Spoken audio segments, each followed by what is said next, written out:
अगर इस अफ्तारी आपके पास 3 अंडे और चावल हैं तो अंडे और चावलों की आज एक ऐसी रेसिपी बनाएंगे जिसके बाद आपने समोसों और पकौड़ों को भूल जाना है। तो वीडियो को आखिर तक देखना लाजमी है ताकि कोई स्टेप रह ना जाए। आइए रेसिपी को स्टार्ट करते हैं। सबसे पहले 1 गिलास चावलों को धो लेंगे और उसके बाद उसको भिगो कर रख देंगे 15 मिनट के लिए। चावलों को 15 मिनट के लिए भिगोना बहुत ज़्यादा ज़रूरी है। जब चावल भीग जाएंगे तो अब आप इसको उबाल लेंगे।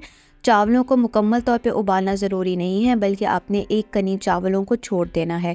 इसके बाद जब आपके पास चावल एक कनी उबल जाएंगे, इसके बाद आपने इसको किसी ट्रे में फैला लेना है और ठंडा कर लेना है। अगर आपके पास रात के बचे हुए चावल हैं तो भी आप इस्तेमाल कर सकते हैं, मगर बेहतर यह है कि आप ताज़ा उबले हुए चावलों का इस्तेमाल करें। जब आपके पास ट्रे में रखने के बाद चावल अच्छे तरीके से ठंडे हो जाएंगे, इसके बाद आपके पास चावल कुछ इस तरीके से हो जाएंगे। अगर आपने यूज़ करना है, जल्दी है, तो आप उबाले हुए चावल जो पड़े हुए वो यूज़ कर सकते हैं। इसके बाद आपने क्या करना है, थोड़ा सा पानी डालना है और इसके बाद आपने इसको अच्छे तरीके से मिक्स कर लेना है। जैसे ही पानी अच्छे तरीके से मिक्स हो जाएगा, इसके बाद हम इस्तेमाल करेंगे 3 अंडों का। तो हम सबसे पहले बारी बारी इन तीनों अंडों को तोड़कर इसके अंदर डाल देंगे। हमारे पास जो है अंडे उबले हुए बिल्कुल इस्तेमाल नहीं करने। अगर आपके पास फैमिली बड़ी है तो आप अंडों का इस्तेमाल ज़्यादा कर सकते हैं। तो मेरे पास 1 गिलास चावलों में मैं 3 अंडों का इस्तेमाल करूँगी। इसके बाद 1 टीस्पून के करीब नमक डाल दूँगी। इसके अलावा और कोई चीज़ ऐड नहीं करनी है। अब आपने इसको अच्छे तरीके से मिक्स कर लेना है।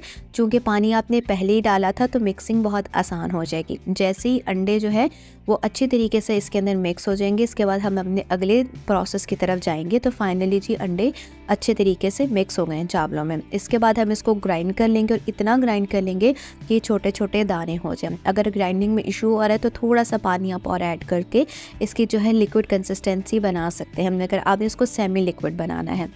इसके बाद आपने एक पिज़्ज़ा पैन लेना है और उसके ऊपर थोड़ा सा तेल या घी लगा देना है और इसके बाद आपने इसको अच्छे तरीके से ऑल अराउंड लगा लेना है ताकि जब हम ये बैटर डालें तो ये चिपके नहीं। अब आपके पास जब तेल लग जाएगा, इसके बाद ये जो बैटर आपने बनाया हुआ ये इसके ऊपर आप डाल देंगे।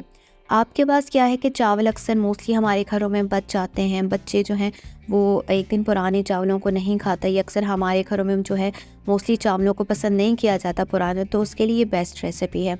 अगर अफ्तारी में आपके पास चावल बच गए हैं और सहरी में भी नहीं खाए जाते तो आप ये रेसिपी बच्चों के लिए स्पेशली बनाएं। आप यकीन करें, बचे हुए चावल जो हैं वो ज़ाया भी नहीं होंगे। बच्चे और बड़े जो है वो आराम से इसको खा लेंगे। इस तरह की बहुत सी रेसिपीज़ यूट्यूब के ऊपर मौजूद है। मुझे यकीन है कि ये मुनफरिद रेसिपी आपको पसंद आएगी। अब आप ये देखेंगे जब पिज़्ज़ा पैन के अंदर ये सारा का सारा अच्छे तरीके से फैल जाएगा, तो इसके बाद नेक्स्ट स्टेप की तरफ हम जाएंगे। वो तमाम एरियाज़ को ज़रूर कवर कर लीजिएगा। जहाँ पर अगर ये कम है तो आप उस जगह ज़रूर ज़्यादा कर लीजिएगा। अब ये जब फैल जाएगा, इसके बाद आप इसको बेक कर देंगे और बेक करने के बाद ये रेडी होकर और ठंडा होने के लिए छोड़ देंगे। फिर इसके बाद फ्राई पैन के अंदर तेल डालेंगे और हम चिकन डालेंगे, 200 ग्राम डालेंगे और इसको हम बारीक बारीक जो है चिकन को काट लिया था वो इसके बाद हम अच्छे तरीके से भून लेंगे। अब आपने जो चिकन भूननी है, आप कोशिश ये कीजिएगा कि चिकन को बहुत ज़्यादा ब्राउन नहीं करना, बल्कि ये होगा कि जब आप चिकन डालते हैं तो थोड़ा सा वो पानी छोड़ना शुरू कर देता है। मगर परेशान ना होइएगा। आपने क्या करना है कि जब ये चिकन हल्का सा जो है वो वाइट होना शुरू हो जाएगी, इसके बाद हम इसमें एडिशन करेंगे अदरक लहसुन का पेस्ट की। और जब आप इसमें अदरक लहसुन का पेस्ट डालेंगे, इसके बाद एक मीडियम साइज़ की चॉप की हुई प्याज जो है वो इसके अंदर डाल देंगे। अब आपने प्याज़ों को इसके अंदर डालकर अच्छे तरीके से भून लेना है। अब जैसे ही प्याज और चिकन अच्छे तरीके से सॉफ्ट हो जाएगी, इसके बाद आप इसके अंदर डालेंगे कोई और चीज़ लाइक मसाला जात तो आप ऐड कर सकते हैं। बेहतर ये है कि आप अदरक लहसुन का पेस्ट के बाद जो है वो कोई चिल्ली पाउडर डाल सकते हैं या आप हरी मिर्चों का पेस्ट डाल सकते हैं। तो मैंने क्या किया था, हरी चटनी डालती थी। इसके बाद हम इसके ऊपर डालेंगे पिज़्ज़ा सॉस डालेंगे। अब आपके पास ये कि अगर आपके पास पिज़्ज़ा सॉस नहीं है तो सबसे पहले आपने टमाटर को ग्राइंड करना है। फिर इसके बाद आपने क्या करना है कि थोड़े से पैन के अंदर तेल, प्याज और टमाटरों को अच्छे तरीके से भूनने के बाद नमक, मिर्च और थोड़ा सा जो गरम मसाले के साथ आपने इसको भून लेना है। पिज़्ज़ा सॉस अगर अवेलेबल नहीं हो, बहुत से ऐसे एरियाज़ हैं जहाँ पर पिज़्ज़ा सॉस अवेलेबल नहीं होता, तो आप इस पिज़्ज़ा सॉस की जगह आप ये भी डाल सकते हैं। इसके बाद आपने क्या करना है कि ये रेडी हो चुका हुआ है, इसको हम रख देंगे साइड पे। जो रोटी हमने तैयार की हुई थी उसके साथ अब हम क्या करेंगे, सबसे पहले इसके ऊपर लगाएंगे ग्रीन चिली लगा लेंगे। अब क्या है कि इसके ऊपर हमने पिज़्ज़ा सॉस इसलिए नहीं लगाई क्योंकि जो चिकन का हमने मिक्सचर बनाया था उसके अंदर हमने पिज़्ज़ा सॉस डाल दिया था। अब ये जो चिकन का मिक्सचर है ये आप इसके ऊपर डाल के अच्छे तरीके से फैला लेंगे। आपके पास ये काफ़ी बड़ा पैन है, दिखने में छोटा नज़र आ रहा था, मगर क्या है कि अच्छे तरीके से ये जो सारी चिकन को आप इसके ऊपर फैला लेंगे। कोई साइड जो है वो नहीं रहनी चाहिए।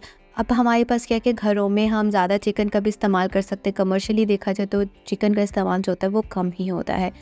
इसके बाद अपने मनपसंद जो है वो सब्जियों को डालेंगे। मुझे पिज़्ज़ा के अंदर शिमला मिर्च बहुत अच्छी लगती है, तो मैं ढेर सारी शिमला मिर्च डालूँगी, प्याज डालूँगी। इसके बाद ऑलिव्स थे पड़े हुए मेरे पास, तो वो डाल दूँगी। ऑलिव्स आपके पास ऑप्शनल है।